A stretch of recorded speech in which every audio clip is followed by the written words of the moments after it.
Hi everyone, Hi.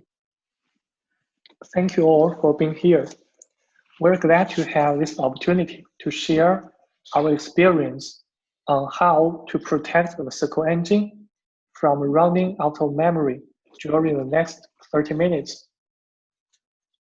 First of all, let us introduce ourselves. I'm Huaiyu, an infrastructure engineer from PingCap. I'm responsible for the development of TiDB SQL engine.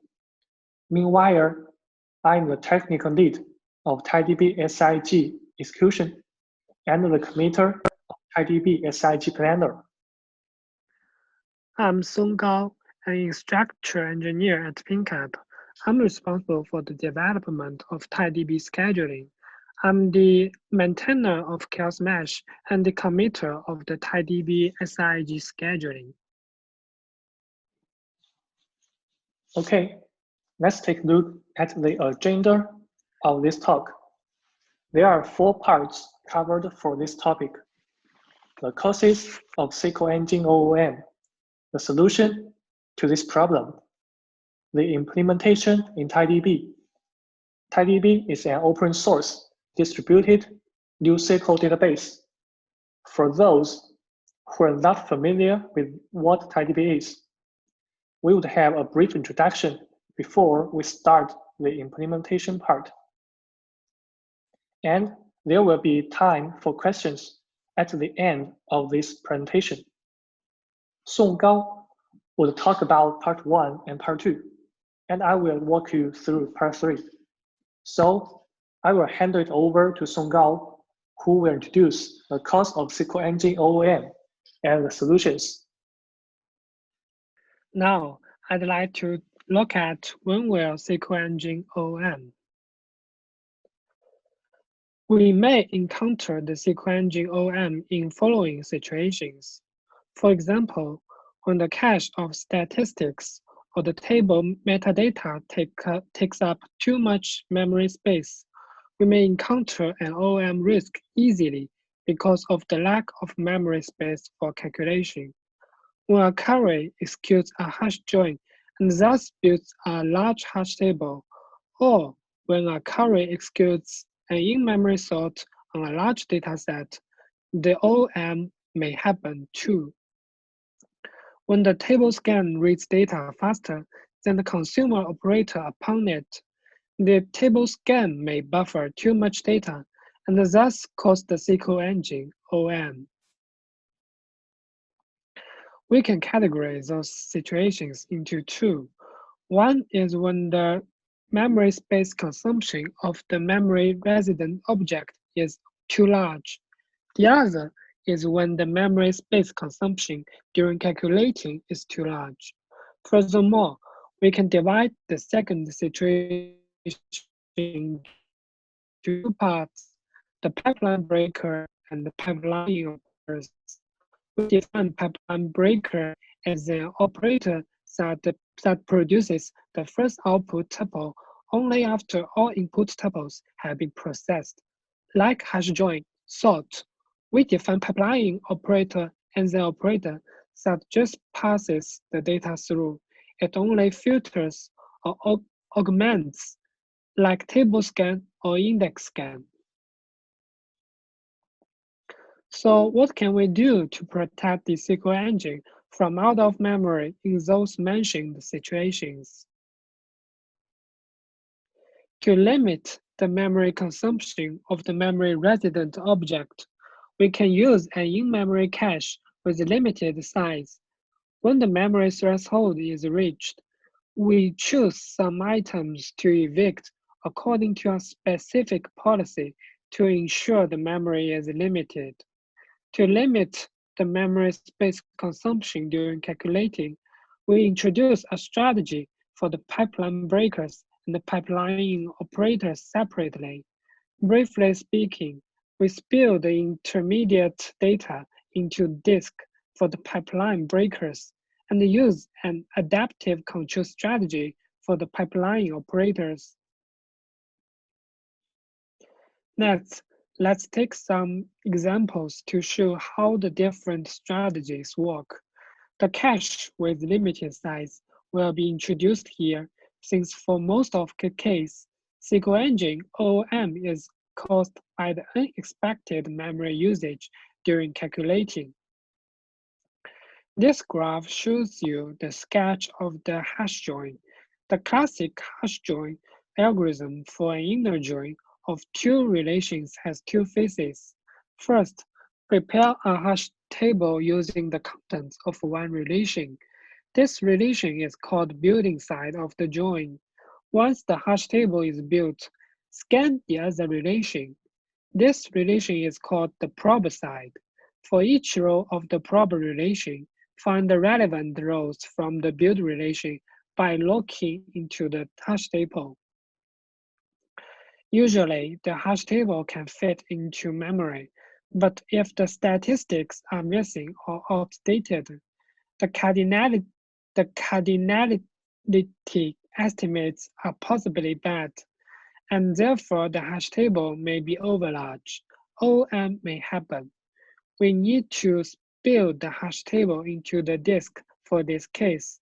The hash table will be split into multiple partitions, and each partition can fit into available memory. The hash table builder and the probers will process the partitions separately, and for now, as we can see from the right part of the graph.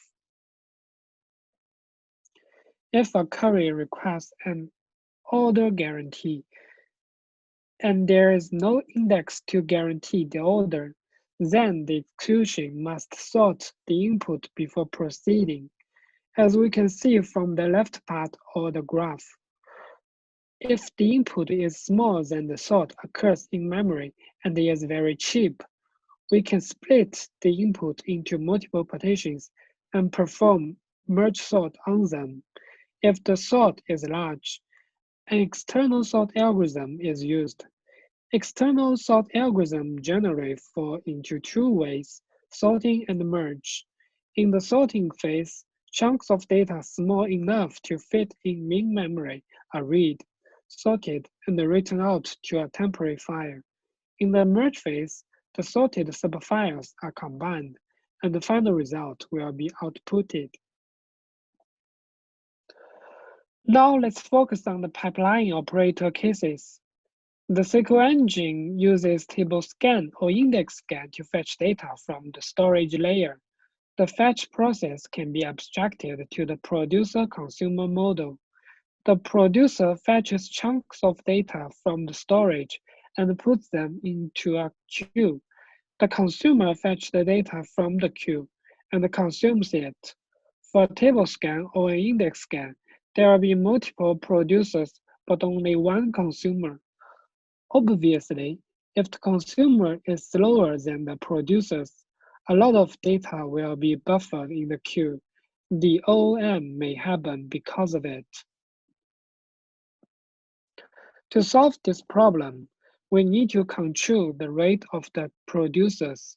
Each time the memory quota is exceeded, we can suspend all the producers until the buffer data in the queue has been consumed. Even if all data is consumed, producers keep creating data. In this situation, we could control producers' rate of creating data by removing one producer to prevent the quota from being exceeded again. From suspending all producers to removing a producer, this process continues until there's only one producer left. For now, we have discussed the causes of SQL Engine OOM and categorized those situations into two kinds. We also talk about solutions to the situations respectively. For the in-memory resident objects, we use a limit size cache for we've used the limit size cache. For the pipeline breakers, we use the spill to disk strategy And for the pipeline operators, we use the adaptive control strategy. Next, we will have Huaiyu introducing the implementation in TiDB. Okay, thanks Song Gao. I'd like to move on to introduction of how TiDB builds its memory management mechanism based on these solutions. First, a brief introduction to TiDB. TiDB is an open source distributed NoSQL database for hybrid transactional and analytical processing, which speaks MySQL protocol. The TiDB architecture design of separating computing from storage makes it possible to separately scale out or scale in the computing or storage capacity online as needed. The scaling process is transparent to application operations and maintenance staff. The data is stored in multiple replicas. Data replicas obtain the transaction log using the multi-route protocol. This can guarantee strong consistency and availability when a minority of replicas go down. Transactions in TiDB are strongly consistent with snapshot isolation level consistency. TiDB is compatible with the MySQL 5.7 protocol, common features of MySQL, and the MySQL ecosystem. To migrate applications to TiDB, we do not need to change a single line of code in many cases, or only need to modify a small amount of code. Now, let's deep dive into the implementation in TiDB. In TiDB, we introduce two interfaces called memTracker and OOM-action. The memTracker is used to track the memory usage of each element.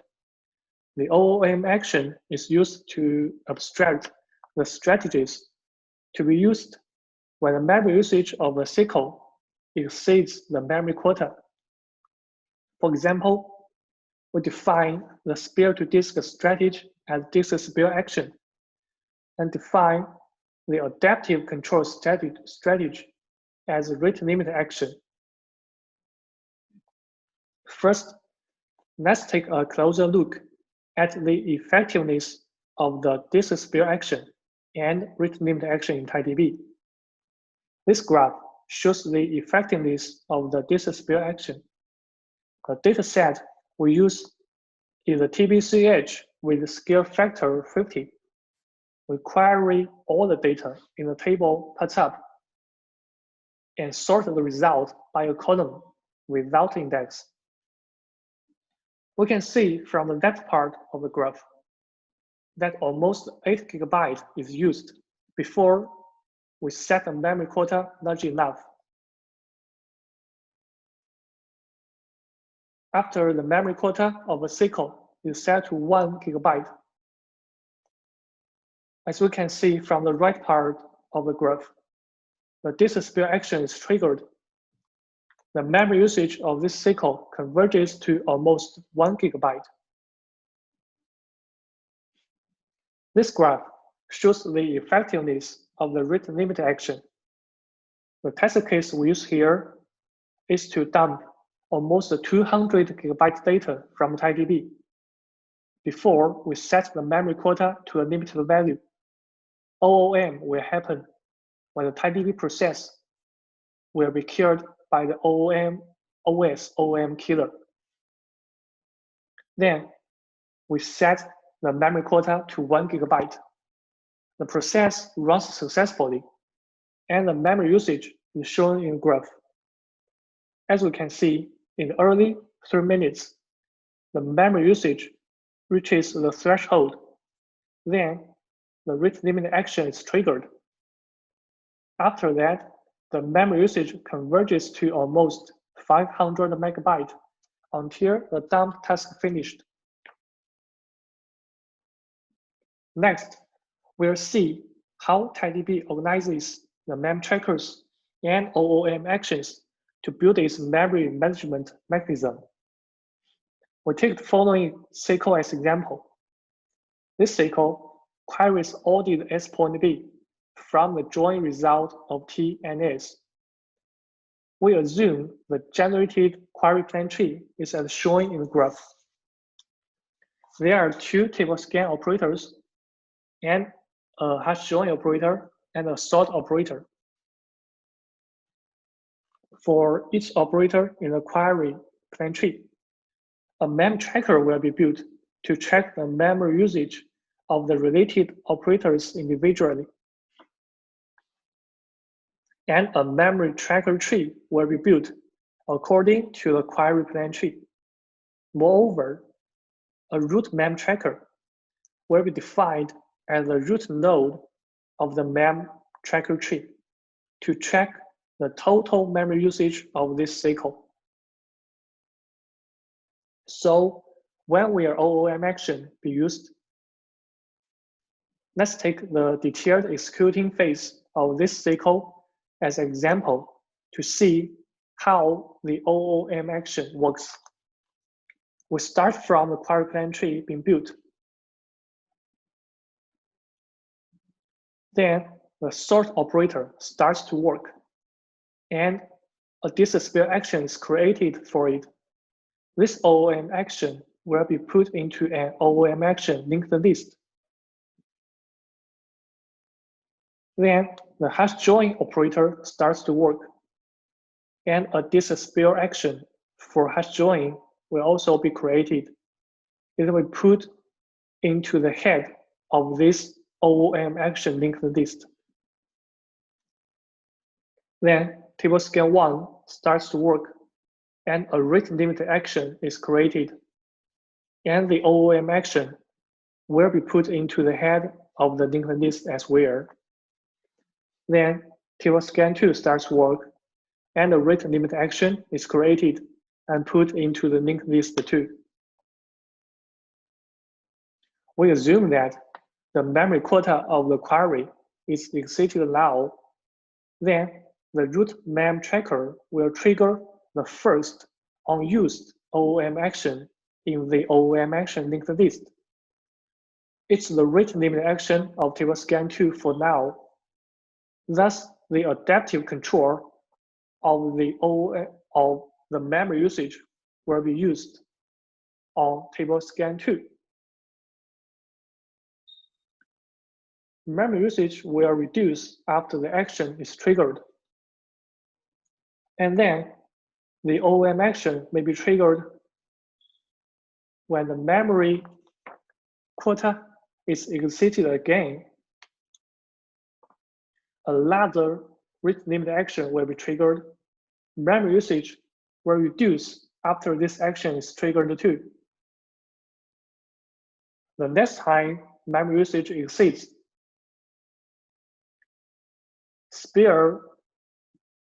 DiskSpillAction of hash join will be triggered and will spill the hash table into disk. And the memory usage is under control now. After all the OOM action is triggered, the query should escape. If the available memory is still not enough, we'll spill the intermediate data of sort into disk. And after all the OOM action is triggered, the query should execute successfully, theoretically. As we described before, TiDB introduces the mem tracker and OOM action interface to build its memory management mechanism. There is still something we can do to improve the mechanism. First, we can support priority for different actions. The execution order of the OOM actions now is defined by the execution order of the related operators. We can add a priority for different OOM actions. Thus, we can execute the most effective OOM action as early as possible to decrease the OOM action usage quickly. Secondly, we can support a more adaptive memory control strategy. For example, we can enable the pending worker to run again if the memory usage is available after an OOM action is triggered. Thirdly, TiDB only supports a session-level memory control mechanism for now. We can support a server-level memory control mechanism to make it more efficient. All right, we come to the end of our presentation. Thank you all for joining us today, and I hope you all enjoyed our talk. If you are interested in more discussion around SQL engine problems or TiDB, welcome to join us. You could find the GitHub address, official website, and our Twitter handle on this page. That is almost everything we would like to cover today. Now, if there are any questions, we would be pleased to answer them.